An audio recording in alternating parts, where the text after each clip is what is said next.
Akala ko normal lang yung pagod.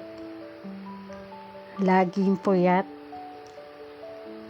Laging online. Laging pagod.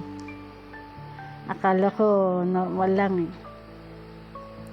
Pero kahit 10 oras na tulog, pagising pagod pa rin. Isang gabi, habang hawak ko yung kape ko, nakatulala ako.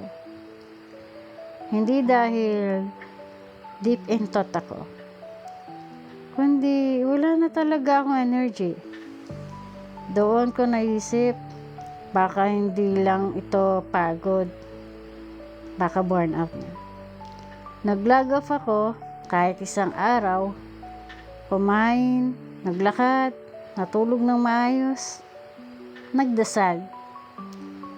Unti-unti bumalik ang sigla ko.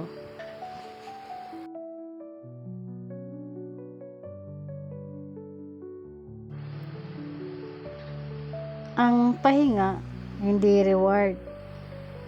Kailangan mo yang binigay ng Diyos. Burnout is real. Ang pahinga, kay Lord mo hanapin.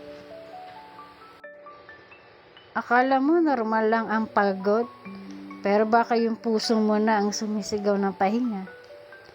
Hindi mo kailangan kayanin mag-isa. I-comment mo ang pahinga kung gusto mo ng panalangin.